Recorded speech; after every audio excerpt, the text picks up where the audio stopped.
saying thank you. I also want to say thank you to all those of you who have led workshops, and for all the people behind the scenes. It's been a stream of volunteers when I arrive and see the pink high vis, and you just feel really safe, don't you, when you come, and you're shown where to go. Particularly thanks to Alex. I'm not sure where she is, but Alex is around.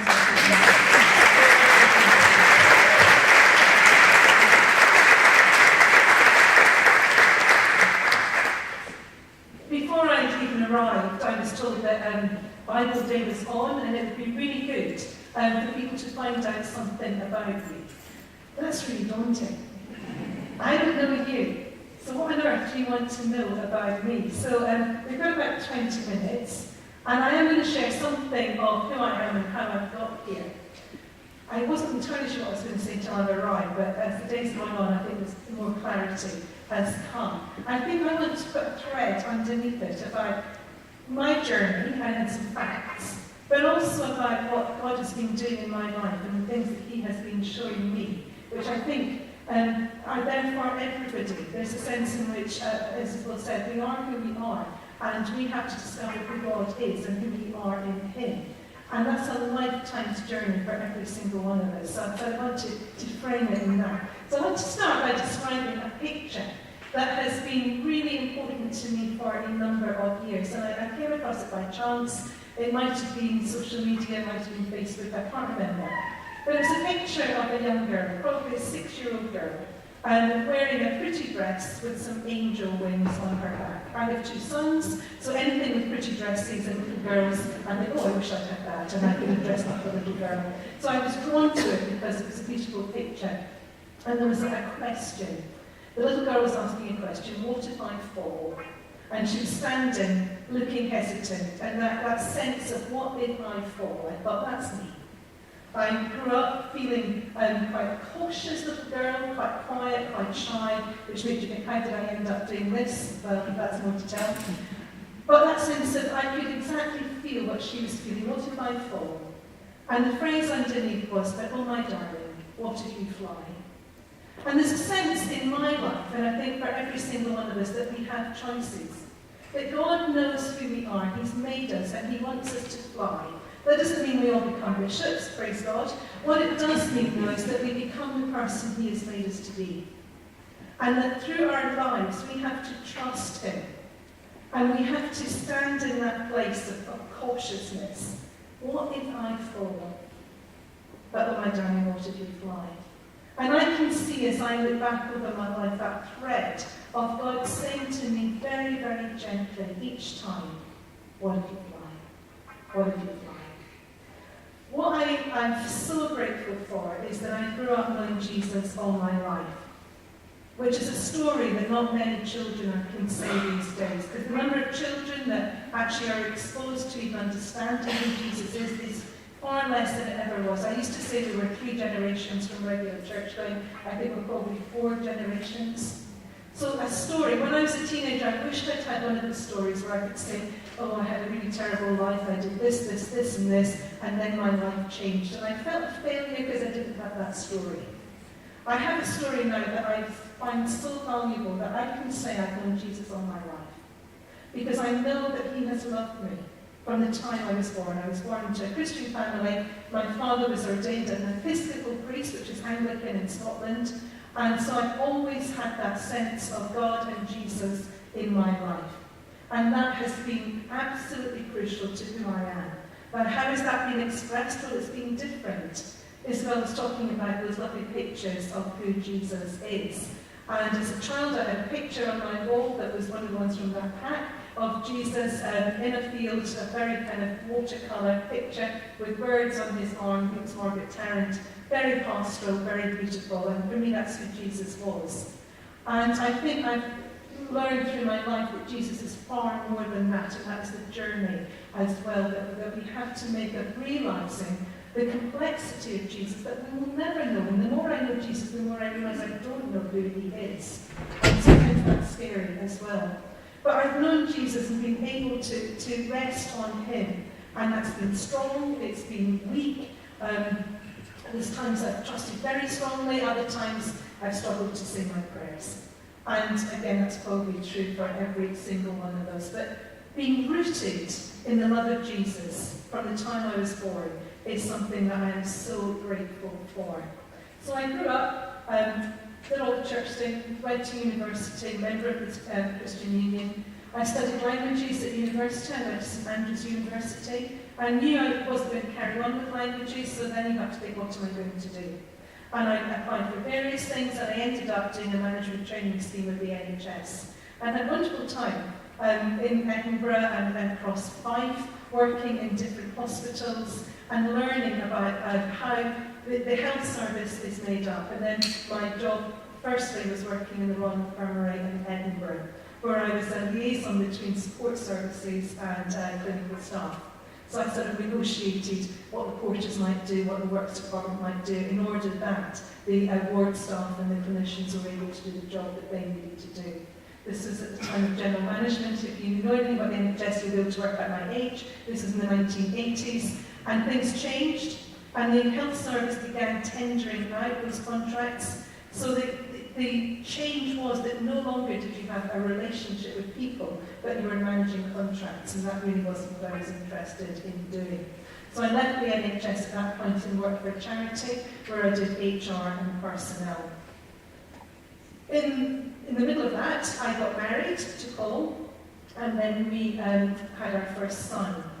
And when he was 11 weeks old, we moved from Edinburgh to Sheffield. Paul's from Bristol, but he was doing a PhD in Edinburgh. And we always knew that we would need to move. I didn't realise quite it would be with such a tiny baby. But we moved to Sheffield, and I'd given up my job. I took maternity leave, but I knew I was never returning. And I had 7 wonderful years at home with 2 boys. We lived in Sheffield for 4.5 years. And my plan was, I'd be a mum, and I felt that there was a huge value in that. I was doing lots of different other things. I was a school governor, I was involved in toddler groups, you name it, I was doing it. And I wasn't looking to go back into work. We had joined a church in Guildford called St Saviour's, and I heard on the grapevine that they were looking for a family and children's worker. And there was something inside that made me think, oh, I really want to do that. And I had no idea where it was coming from. But I ignored it because it wasn't part of my plan. Never have a plan. Over several weeks, every time I went to church, I forgot about it during the week, but I'd go into church on the Sunday, and this deep desire to do that role grew stronger and stronger, and it didn't make sense, and I didn't know where it came from. To the point where my husband said, you're going to have to tell them that you might be interested in this job.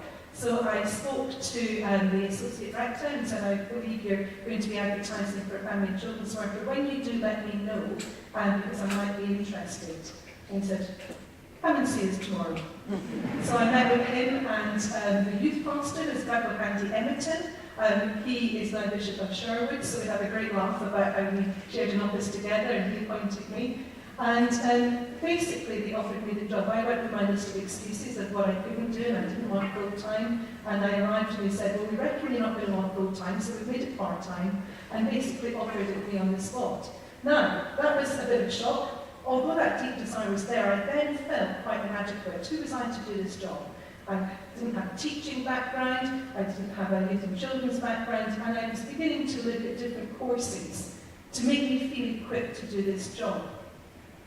And none of them were right, and yet they were fantastic courses, and it didn't make sense. And to cut a long story short, the result was that God was saying to me, there's something more. What if I fall? Then, oh my darling, what if you fly?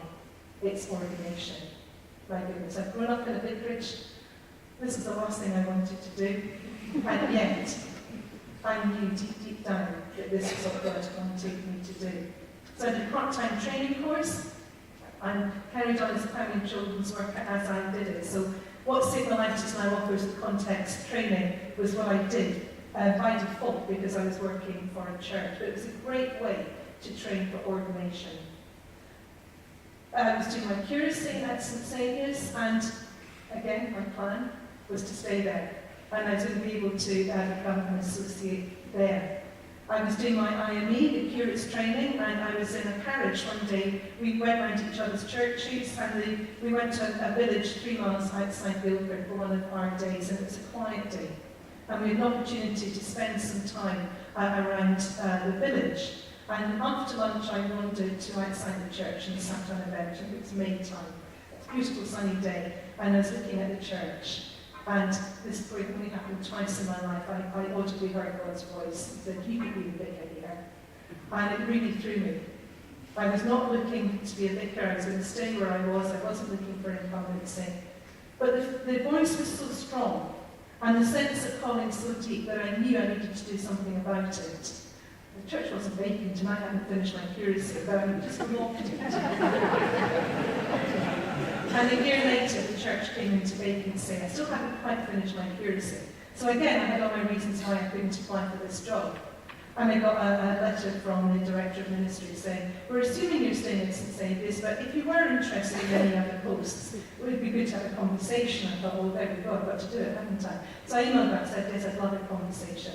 Met with her and said, "Actually, there is a post I think I might be interested in." And she said, "Oh, we'll go for it." I said, "Well, I haven't finished my curacy." And I said, "What about, the Archdeacon is really strict in saying that you've got to finish the curacy." She said, "Leaving to me all sorts of nights, so sorry about that." And I went for an interview for this job.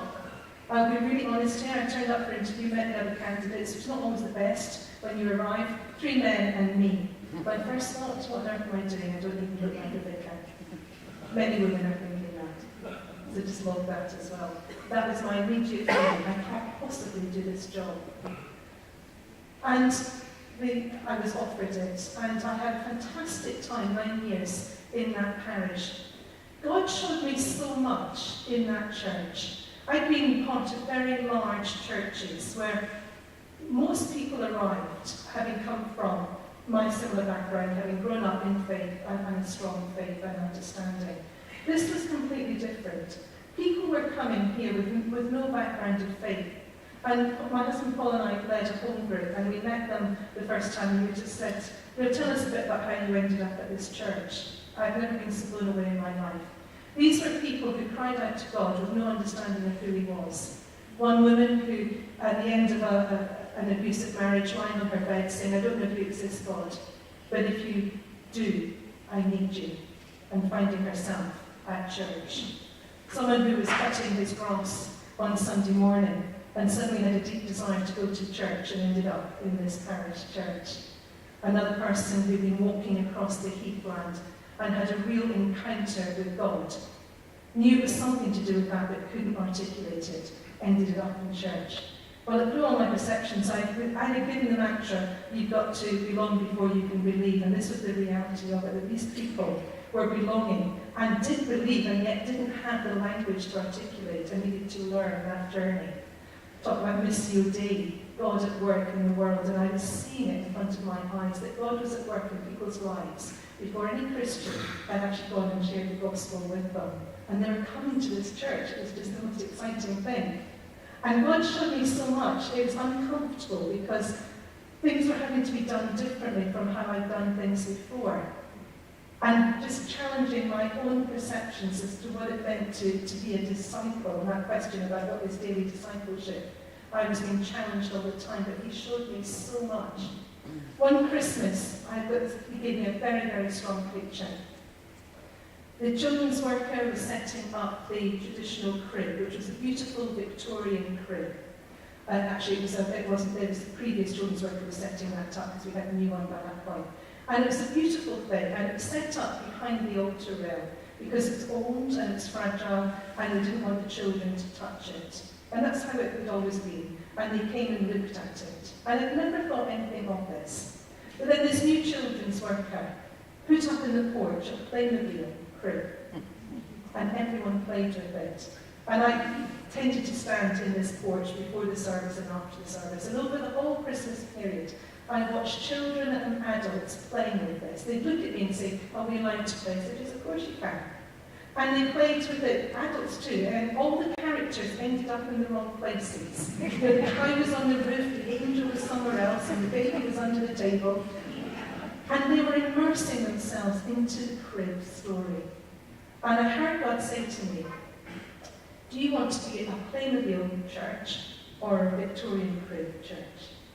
And what he was saying to me is, do you want to be the kind of church that says we have something very, very precious. Come to us and we will tell you what it is, and you take it on for yourself?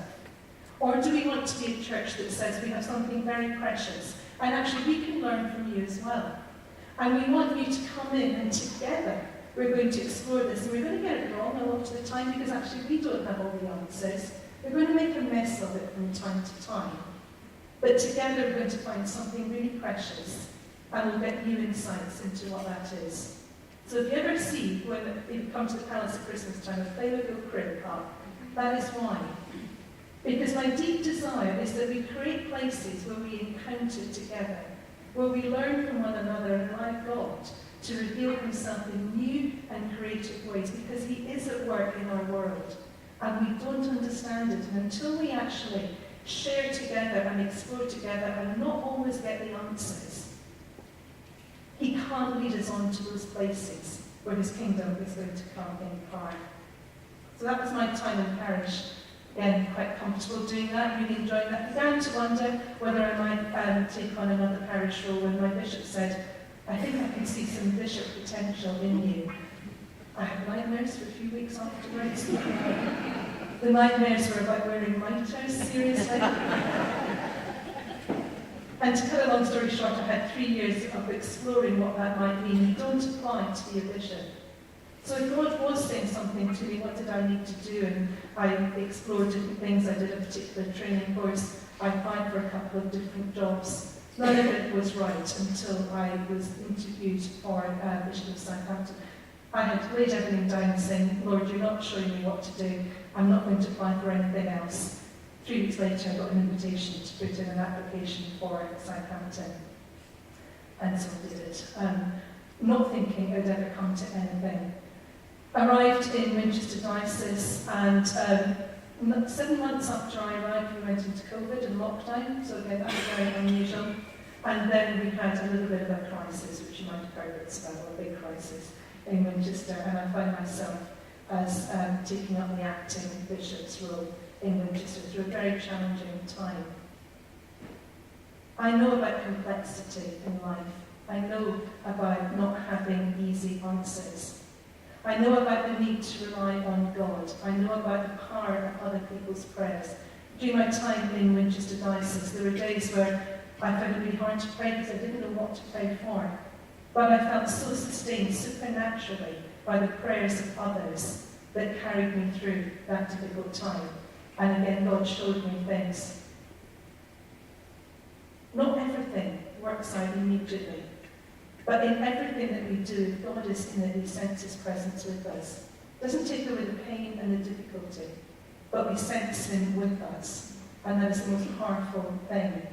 So I'm not entirely sure where I'm going with this, and I've got 3 minutes left. But a little bit of a pen story of where I am. But I arrive here feeling both excited and terrified. Terrified because I don't know you. Terrified because I don't even know the names of the villages when you talk to me. And that makes me feel really inadequate, and yet I know that that's okay. I come here incredibly excited because I know deep down that this is God's call upon my life. That he's whispered again in my ear, but what if you fly? And I've learned to trust him, and I've grown from that lacking in confidence, insecure little girl who knew Jesus loved me, but didn't dare speak in the world, to one who has let God mold me and shape me, and he's still doing a work. He's got a huge work still to do in me. But as I have let him do that, and as I've moved into places of discomfort, he showed me more about who he is. He showed me more about who I am. And I've seen him at work powerfully. And I'm excited to be here because I know he's already at work. And what I want to do with you is to explore the more of what he is doing and the ways in which we can join with him, because he longs for his people to know him. He longs for the brokenhearted to be healed. He longs for the love of Jesus to shine in every single community. And if I can do a little bit to help us find out what he's doing, it will be an immense and absolute privilege. So thank you.